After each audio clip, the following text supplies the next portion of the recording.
Hi everyone! I have our seed project to show you today. Poppy's here to help me. First, I wanted to show you all about the life cycle of a seed. Did you know that the first step in a life cycle of a seed is that you have to start with the bean or the seed?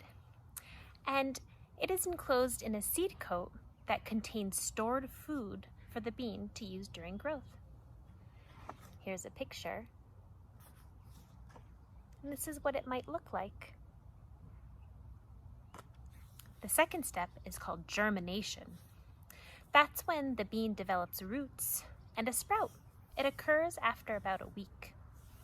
Roots grow down, providing support and absorbing nutrients as the sprout bursts upward, searching for sunlight. Here's a picture, and this is what it might look like. The next step is the seedling. After emerging from the ground, the sprout develops leaves that contain chlorophyll. Chlorophyll has pigments that take in energy from the sun and convert carbon dioxide, we read about that in our book, and water into sugars, which is called photosynthesis. Do you remember that word? That lets the plant feed itself and continue to grow. So that's a picture of a seedling. And this is what it might look like. The last step is the plant.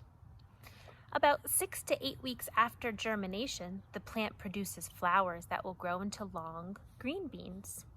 Each green bean contains several individual beans, which will eventually fall to the ground, germinate beneath the soil, and begin the life cycle again. That's a picture. And this is what a green bean plant looks like.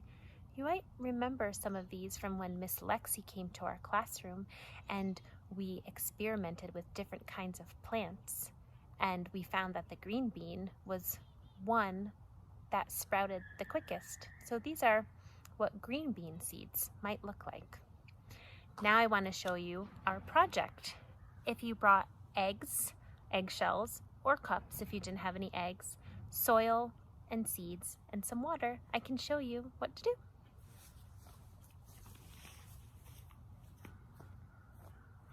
Excuse me, Pop. Pop loves to help. Here I have my eggshells. Do you see how the top is open, but the rest is all together? So the first thing that we need to do to plant seeds in our eggshells is we need to fill each one up with some soil. I fill it pretty much all the way up.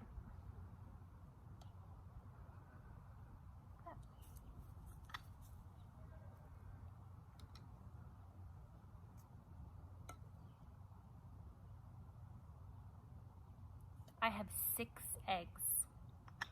We ate a lot of eggs this week, and I did some baking. Sometimes in baking you use eggs. So I had a lot of shells to save.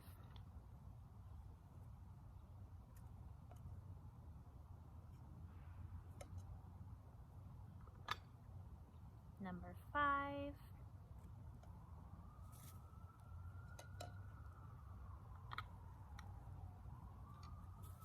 Poppy is very curious. Number 6. After I fill my eggs up with soil, I'm going to water them just a little bit. Not too much, we don't want too much water. Just a little bit to get the soil moist. You can use your finger, but I have a little dowel to poke a little hole in the soil to put the seeds in. Just gonna poke a little hole. Your fingers are smaller than mine, so you can probably just use your finger. But if you have a little stick, you could use that. Get your seeds. I have flower seeds. They're called columbine flowers. I'm going to put 2 or 3 seeds inside every hole.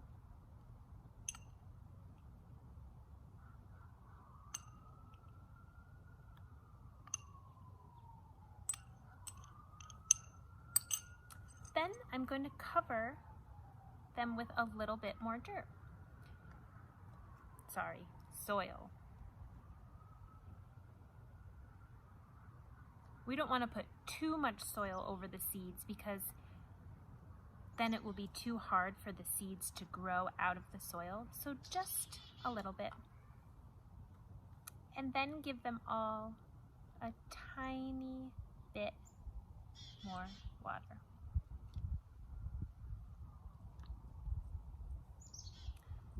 You can keep these on a windowsill in your house that gets some sun, and you can watch them every day. If they start to grow, you can plant them in a pot, or if you have a garden, you could plant it in your garden. And guess why I like to use eggshells? Because you can put the whole eggshell into the ground or into the pot, and you don't have to take the seeds out because the eggshell will just disintegrate into the soil. That means it'll break down and just become part of the soil. So that's why I like to use eggshells. Let me know how it goes and if you see your seeds start to grow. See you later. Thanks for your help, Pup.